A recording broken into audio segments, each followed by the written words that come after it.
Palmas para o Diniz, não é? Ok, bom, eu não estou habituado a ser muito disciplinado, assim como o Diniz, estou sentadinho e tal, mas vou ver se não posso destoar com este grande técnico que a gente tem aqui. Bom, eu não vou dizer assim tanta coisa. Ontem nós fizemos um vídeo, uma live, em que basicamente foi uma live para demarcar um posicionamento. E o posicionamento que nós demarcamos ontem, primeiro foi a declaração inequívoca da vitória, e depois também foi de já termos constituído uma comissão que chamamos de Comissão de Transição Governativa, para mostrar que estamos disponíveis para uma transição pacífica, se até o final do apuramento do restante dos 75% das mesas ainda para processar, nós já constituímos uma comissão de transição governativa para que, de fato, tenhamos uma transição pacífica, que não haja necessidade de termos que avançar para outras formas, digamos assim, de luta e de resistência que estejam fora do padrão da manutenção da paz e por aí fora. Então constituímos isso no sentido de estamos a dar um sinal de que, querendo, nós sermos uma equipe que pode à mesa sentar-se com o regime do dia e negociar-se como é que essa transição é feita, de forma democrática, de forma diplomática e de acordo com os padrões e princípios da paz, da reconciliação. Portanto, queria só voltar a demarcar isto, mas também informar que hoje iniciou o processo a segunda etapa do apuramento, que é o famoso apuramento intermédio, que na verdade o apuramento intermédio é um nível de centralização de dados ao nível distrital.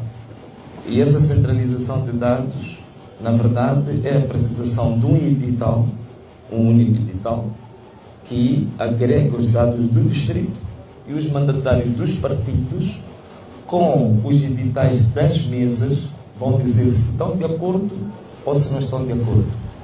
Infelizmente, ainda estava a ouvir a conferência de imprensa dos observadores da União Europeia, que pelo menos a confirmar algo que é de senso comum, pelo menos entre os eleitores, em que muitas das mesas, os presidentes dessas mesas, não aceitaram entregar editais aos delegados de candidatura.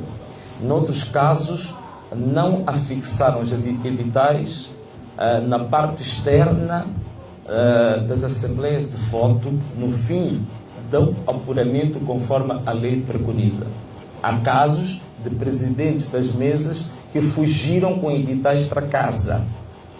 Um caso que eu particularmente presenciei e até liguei para uma das televisões, penso que está aqui, veja aqui o logotipo dessa televisão, aqui há mais ou menos 5 minutos a pé, que é na escola 7 de setembro, que o presidente da mesa, primeiro, não tinha contabilizado todos os votos, segundo, não queria entregar o edital, e terceiro, colocou-se em fuga com a ajuda da própria polícia. Então ficaram os delegados de candidatura, os MMVs, e o presidente não estava lá. Estou a falar de coisas aqui, a bem pertinho. E eu pedi uma das televisões que era para ir testemunhar isso. E esse caso acontece um pouco pelo país inteiro. E daí que hoje iniciava o apuramento intermédio, mas tenho certeza que muitos dos distritos não tinham condições objetivas para concluir o apuramento intermédio. Outra questão que estamos a acompanhar é que estão a aparecer editais do apuramento intermédio verdadeiramente absurdos. Justamente porque quando eles se aperceberam que estavam a perder, começaram a produzir editais falsos, e esses editais têm uns problemas clássicos que a gente já conhece. É ter um número de votantes que às vezes é inferior que os votos de um dos candidatos. São tantos editais desses que estão acontecendo, essas coisas absurdas que a gente está a ver. Portanto, queríamos informar também que provavelmente os órgãos eleitorais vão dar a conhecer resultados do apuramento intermédio em que o candidato da Frelimo e o próprio Frelimo estarão em vantagem, mas claramente são dados inequivocamente falsificados, adulterados. Isso não há dúvidas nenhumas quanto a isso. O que está a acontecer agora é mais ou menos a repetição do cenário que aconteceu nas eleições autárquicas. Nas eleições autárquicas, a nível das mesas, nós vencemos a eleição, mas a nível do apuramento intermédio, houve falsificação de dados, houve adulteração até dos editais que vinham das mesas. Aqui na cidade de Maputo, só para refrescar a nossa memória, 3 tribunais conseguiram provar isso, que era o Tribunal de Canfumo, o Tribunal de Camanculo, o Tribunal de Camavota, que demonstraram que os órgãos eleitorais haviam falsificado editais. E isso depois de uma perícia do Ministério Público. O tribunal tirou sentenças que provavam a falsificação de dados da cidade de Maputo, ao nível do apuramento intermédio. Portanto, é o mesmo cenário que querem repetir agora para nível nacional. E veja só, para quem está aqui na cidade de Maputo, o caricato, que o tribunal disse que o diretor do SPAI, de nível de Canfumo, Camanculo e Camavota, haviam falsificado resultados, mas os mesmos diretores falsificadores são os que estão a gerir o processo agora. Da mesma forma, quem depois foi chancelar isso, que é a presidente da Comissão de Eleições da cidade de Maputo, Ana Chemane, é a mesma que está a gerir este processo. Então não vamos com estes fraudulentos burladores que estão provados em tribunal, esperar que hajam resultados diferentes. Só um dado aqui para partilhar convosco. O Chemane o Divano Chemane é o nosso diretor de gabinete. O Divano estava aqui, o coordenador da área técnica da contagem paralela, estava a dizer que tivemos problemas na credenciação. Temos um distrito inteiro, que é o distrito de Campo Bano, que nós não tivemos uma única credencial para os nossos delegados de candidatura. 265 mesas. Que representa 265 mesas. Nós não tivemos uma única credencial para podermos. Por quê? Porque o nosso mandatário, ao sair da CDE com as credenciais, foi assaltado, agredido. E o único objetivo do tal assalto e agressão era apenas retirar as credenciais. Fez-se um auto de polícia, comunicou-se isto à polícia e pegou-se no auto de polícia, fez-se um pedido à comissão eleitoral da cidade para emitir novas credenciais em função de uma prova policial de que houve agressão e, pura e simplesmente, esta senhora, que já tinha sido identificada no ano passado pelo tribunal como a falsificadora de editais, ela pura e simplesmente rejeitou emitir novas credenciais. Portanto, nós fomos em Cambuquana sem um único delegado de candidatura para essa situação. Mas mesmo assim, a nossa vitória em Cambuquana foi inequívoca. Como é que nós tivemos editais? Claro, formas alternativas, não é? Tivemos várias parcerias com quem estava na sala para termos os dados, para termos esses editais. Mas nesse distrito em particular, ganhamos as eleições de forma inequívoca. Portanto, o resultado mais expressivo que nós temos é da cidade de Maputo, com um pouco mais de 70% de votos. Portanto, queria dizer isso. Outro dado que eu queria deixar aqui convosco, neste momento que estou aqui a falar convosco, recebemos em Balama, o Tribunal Judicial de Balama recebeu um processo de contencioso movido pelo Podemos relativamente a 29 urnas falsificadas, e o tribunal, graças a Deus, conheceu o processo. Atenção, não estou a dizer que fez uma sentença favorável ao Podemos, mas considerou procedente os argumentos que estavam no pedido de impugnação. E esse julgamento vai ocorrer, se não estou em erro, amanhã, sábado. Portanto, já teremos até segunda-feira a sentença. Estão lá casos muito graves. urnas duplicadas, temos lá número de eleitores repetidos 4, 5, 6 vezes. Graças a Deus isso foi identificado. Vai ser um dado muito interessante para a imprensa acompanhar nos próximos tempos. Portanto, nós, em conclusão, do ponto de vista político, não só de questões técnicas, nós estamos numa situação que comprova que temos um regime que tudo vai fazer para que não perca as eleições. Vejam só, aqueles números que estão ali, mesmo do candidato da Frelimo, são números, resultados depois do enchimento. Quer dizer, a nossa votação, ou digamos, os votos que nós recebemos foram tão expressivos que mesmo depois do enchimento até a exaustão, ainda estamos com esses números aqui a nível nacional. Portanto, mesmo depois de todo o enchimento. É por isso que nós estamos a considerar isso. Nós sabemos que boa parte daqueles editais da Frelimo e do Chapo são adulterados. Mas nós estamos a considerar esses mesmos editais porque eles são provenientes da mesa. Portanto, são mais difíceis de questionar, porque é aquilo que na mesa se produziu depois do enchimento. Então, estamos a considerar, a admitir que o enchimento fica com eles, mas estamos ali com um resultado inequivocamente superior, histórico, que nunca foi visto em Moçambique. E muita gente pergunta-me, né?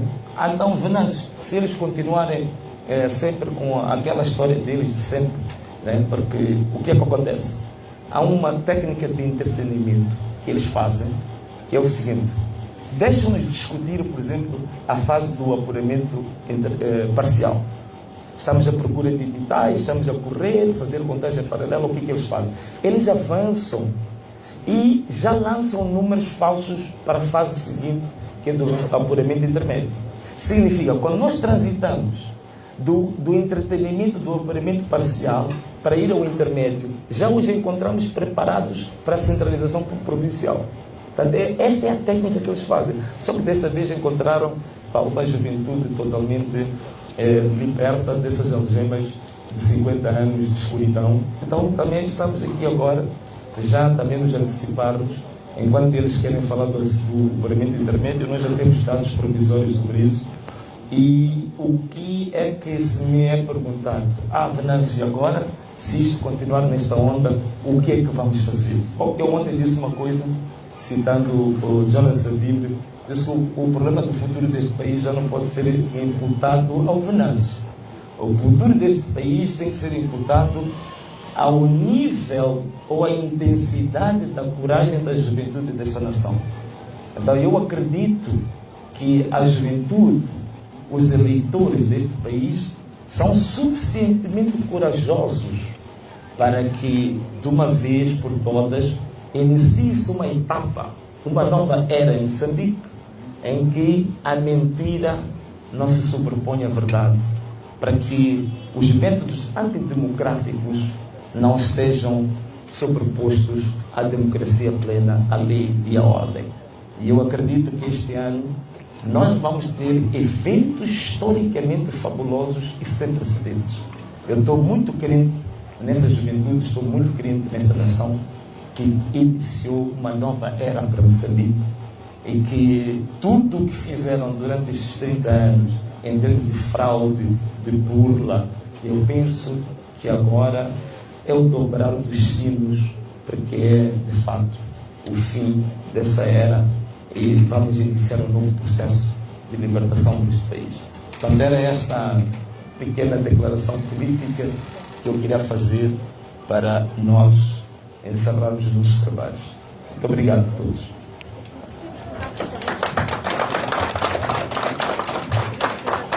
Desculpa? Sim. Eu não sei quantas. Sim. O nosso MC. Obrigado. Bom, então vamos sim às questões, mesmo por questões também de organização. Seria oportuno dizer a estação televisiva ou jornal que representa depois a questão. Obrigado.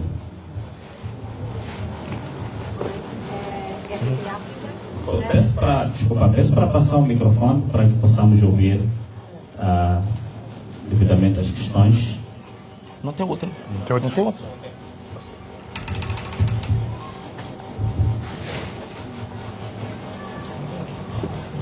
Boa tarde, Paulo Borges, MDB África. Perguntava.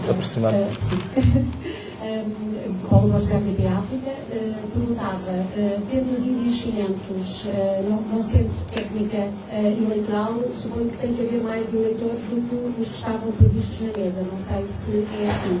Por outro lado, porque decidiram antecipar, sabendo que esta vossa antecipação já foi criticada por órgãos eleitorais e mesmo por alguns observadores. E depois também este apelo à mobilização popular, os riscos que envolve, também já foram evidenciados, aquilo que poderá trazer. Muito obrigada. Obrigado. Se preferir, pode ser uma pergunta e resposta. Vamos permitir, seja a pergunta e a resposta, para não cortar a dinâmica da conferência.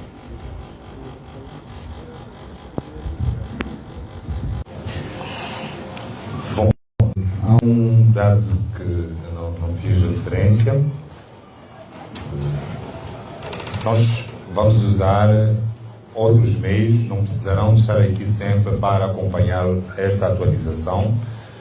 Nós, num futuro muito breve, penso que dentro de algumas horas, nós vamos fornecer um link, portanto, para o público poder acompanhar os resultados via online. Portanto, temos um sistema online que vamos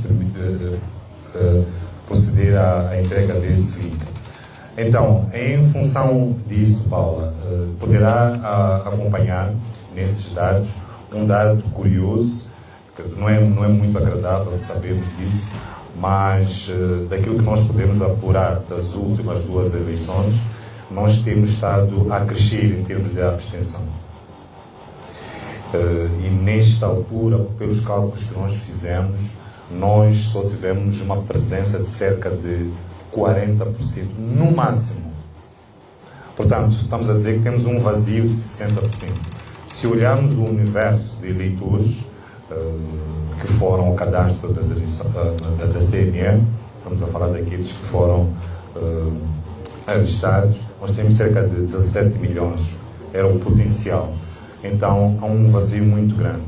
Eu vou dar aqui um exemplo de uma situação que nós presenciamos em Moamba, de uma mesa em que só votaram 157 pessoas. Então, estamos a falar de qualquer coisa com cerca de 640 em falta. Então, é muito fácil, a esta altura, haver um enchimento e não gerar o excesso. E, repare, nós, ainda hoje mesmo, com muita curiosidade, acompanhamos com bastante atenção, e eu que o engenheiro acabou de fazer referência, estes dados, como diz uma figura que não interessa dizer o nome, já são martelados. E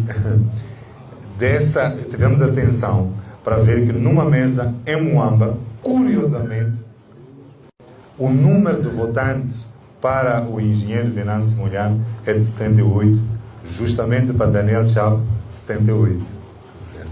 Começa, porque, assim, não pode, ao nível...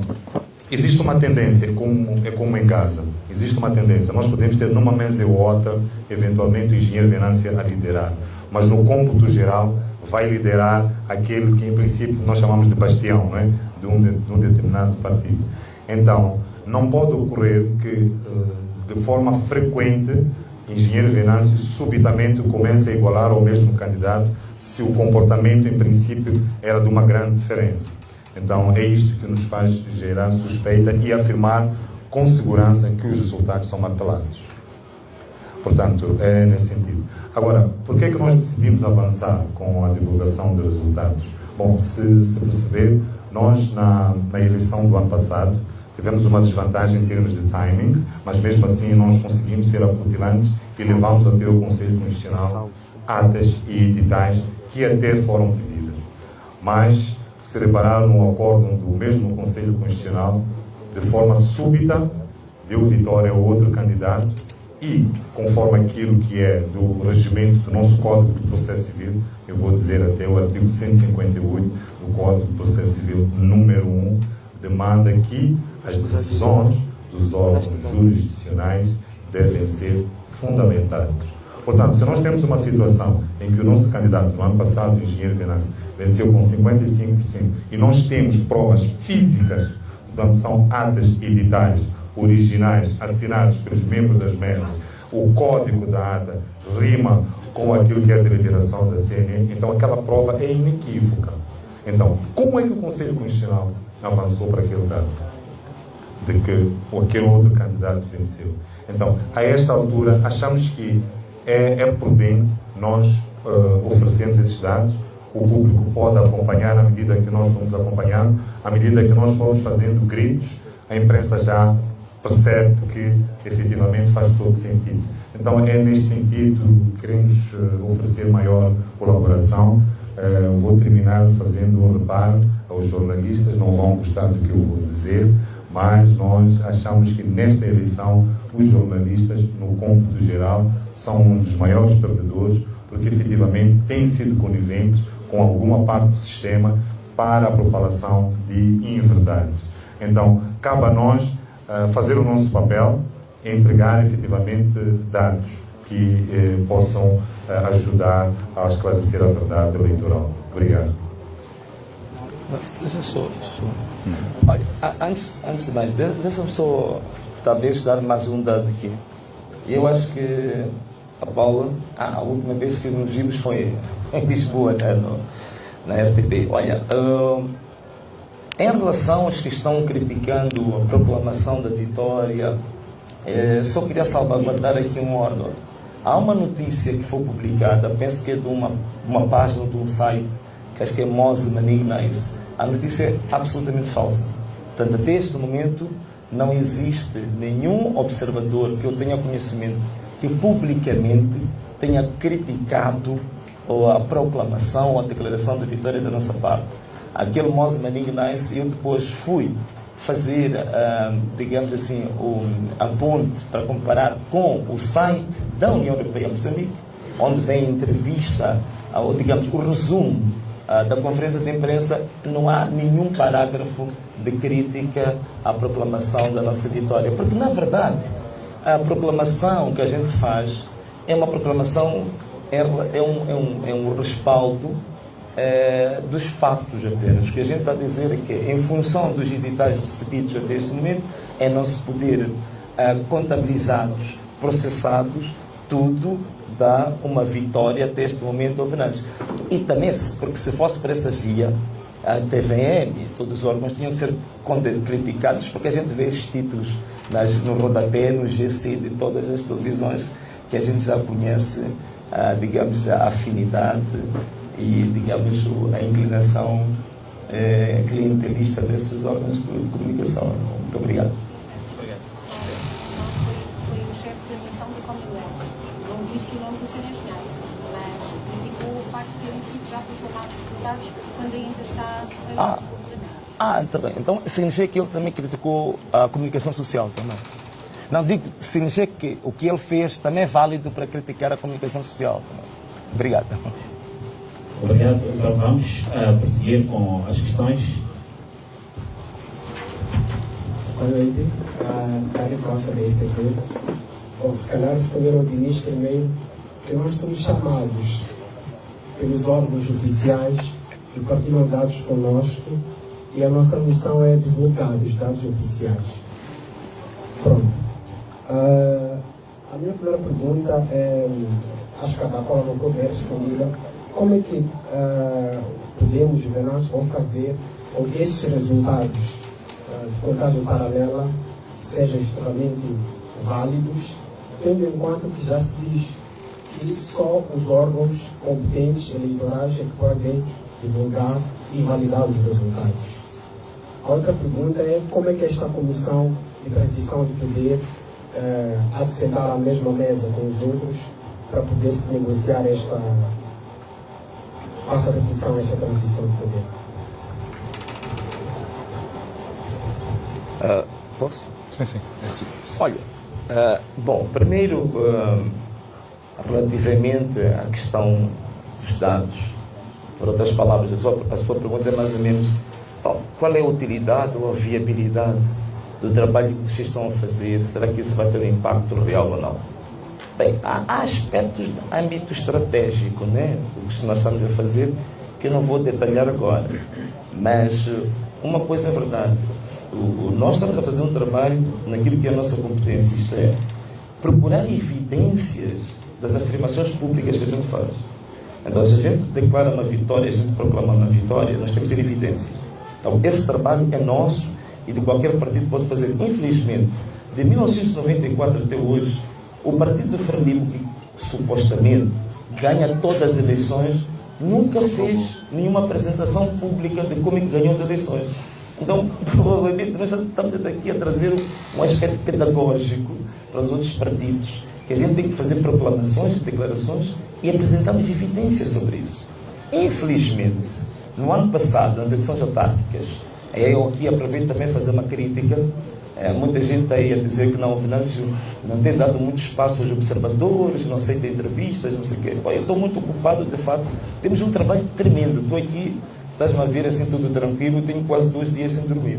Então, temos um trabalho tremendo aqui e eu tenho que, dentro do princípio econômico do custo-oportunidade, eu tenho que saber se eu ir sentar com os observadores 1 hora de tempo, a tomar o bom café que eles costumam servir, por aí fora estão todos simpáticos, por aí fora. Se entre fazer isso e estar a coordenar as minhas equipas da contagem paralela, recolha de dados no terreno, o que é mais viável para o nosso objetivo nobre? Então eu prefiro realmente dedicar-me a isso. Então, uma das críticas que eu faço aqui é que, de fato, de 94 até 2023, um denominador comum que aparecia quando se fazia a avaliação do processo eleitoral. Atenção uma coisa, eu em 2004, 2009, eu fui moderador da apresentação do relatório da observação da União Europeia, que eu percebi que fui convidado para ser esse moderador. Mas sei muito bem do que falo. Por como é que nos últimos 30 anos, um denominador comum que aparecia é a oposição diz que ganhou, mas a oposição nunca apresenta evidências da sua vitória.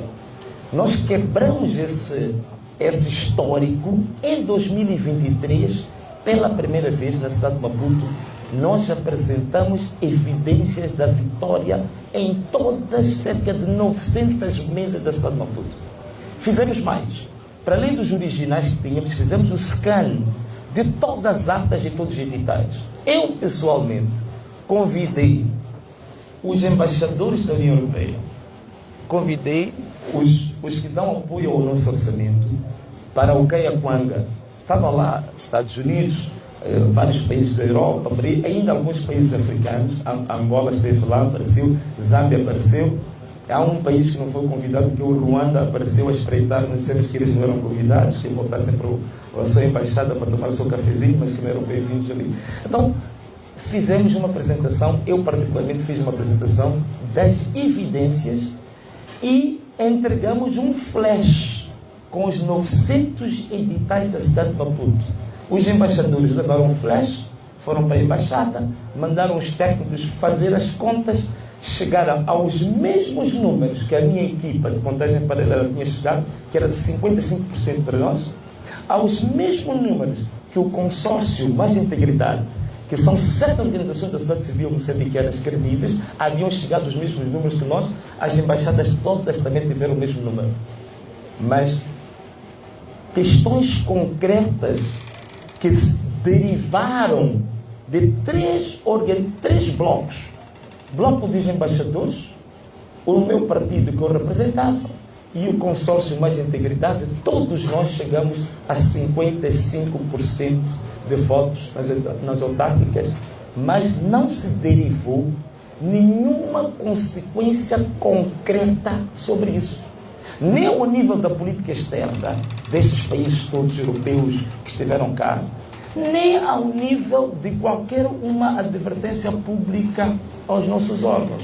E hoje nós olhamos para os observadores, já fizeram as primeiras declarações preliminares, é mesmo a cartilha desde 1994 para cá. Então, provavelmente seja por isso que nos faltamos muito tempo, porque já conheço a história, um filme repetido, um disco tão arriscado quanto isso. Estou a dizer isto tudo para dizer-te o quê, caro amigo? Este problema vai ser resolvido pelos moçambicanos. Os moçambicanos é que vão quebrar este ciclo de 30 anos de mentiras, de fraudes, de burlas, este ciclo antidemocrático, autocrático que vem seguindo. E a verdade é eu sinto que nós estamos numa transição geracional, não geracional apenas de idade. Eu sinto que é uma nova era, que agora é uma luz tênue, mas começa a cintilar, que mostra que essas eleições de 2024 vão mudar o curso da história deste país em definitivo. E a minha fé, o meu credo é no povo moçambicano. Eu creio profundamente que chegou a altura dos moçambicanos resolverem este problema com este regime que é o Partido Frelimo. Está mais do que claro que o Partido Frelimo perdeu de forma esmagadora, convincente, inequívoca essas eleições. Não há dúvidas nenhuma sobre isso.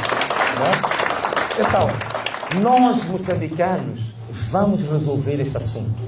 E digo, a forma como os moçambicanos resolveram o assunto, também vamos pedir às embaixadas, vamos pedir aos nossos parceiros, que a linguagem que eles têm usado, quando a gente diz, olha, qual é a consequência disso? Se você concorda conosco que essa eleição for fraudulenta, que essa eleição não é credível, você continua a dar financiamento a este país que a gente sabe que vai cair nas mãos da Frelimo.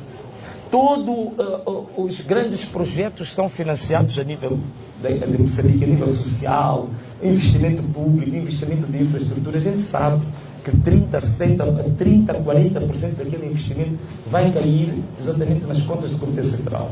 Portanto, é uma forma indireta que eles estão a financiar um partido fraudulento. Eles estão a financiar um regime de fraude. Então, e quando a gente coloca, dizem sempre, olha, nós, como parceiros, como missão de observação, respeitamos a soberania dos países e dos povos. Então, quando chegar a altura de nós moçambicanos resolvermos este problema à nossa maneira, então é bom que mantenham a posição de que não se metem na soberania dos povos.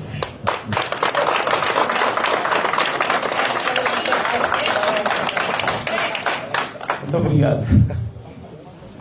Vamos permitir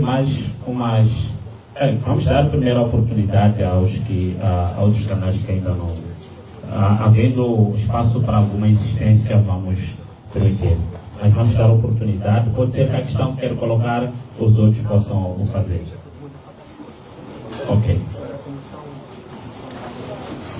Sobre a comissão de transição, creio que depois da questão, o outro coloca a questão e ele aproveita a responder a essa. Obrigado.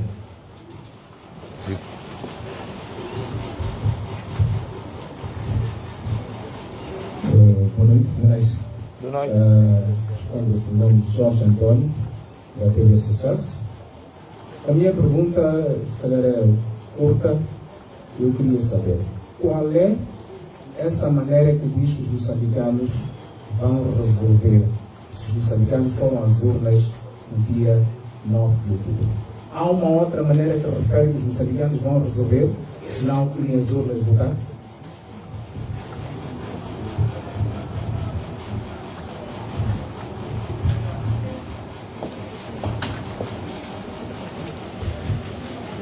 Olha, já vem a tua pergunta, né? Mas assim, só brincando um pouco contigo, é que houve um vídeo que se tornou muito viral, em que estava um jovem da TV Sucesso. Infelizmente, a gente não conseguiu reconhecer porque filmaram as costas. Então, estava na campanha de um partido, quando se estava a dançar, quando se gritava o nome do tal candidato, também levantava as mãos.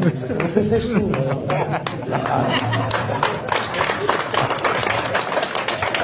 Mas tudo bem, é brincando, também não leves a sério, é só uma brincadeira. Agora, em relação àquela questão que ficou pendente antes, né? A comissão de transição governativa ou para a governação. Não, quer dizer, o que é que nós estamos a fazer? Nós somos tributários da história, dos bons exemplos históricos deste país, né?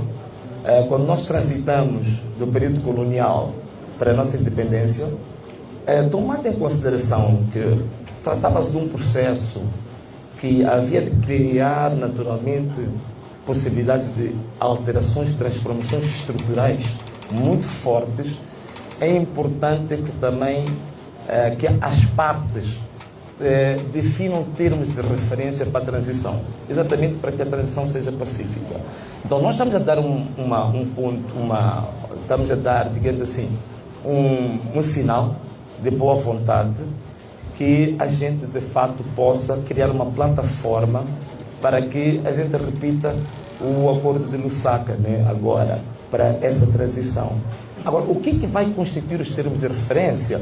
Nós temos uma proposta concreta, mas naturalmente que não a podemos divulgar agora, só depois da contraparte confrontar-se com ela e fazer a contraproposta, termos os pontos uniformizados entre as duas partes, aí não há problema nenhum, podemos lançar os termos de que nós queremos passar por uma transição pacífica, e penso que os outros partidos concorrentes também podiam fazer o mesmo, porque daqui a pouco, não falta muito, termina agora, se temos novembro, dezembro, e já próximo ano temos que começar a preparar a tomada do posse, as taças de champanhe, por aí fora, as danças de valsa, por aí fora. Mas agora, em relação ao meu caro amigo, qual é essa maneira? Bom, a maneira, isto é assim, o que está a acontecer é que não me parece haver dúvidas absolutamente nenhumas de que o nosso país, ou o tipo de governação que o nosso país teve, sobretudo nos últimos 20 anos, não são de agrado da nossa própria população.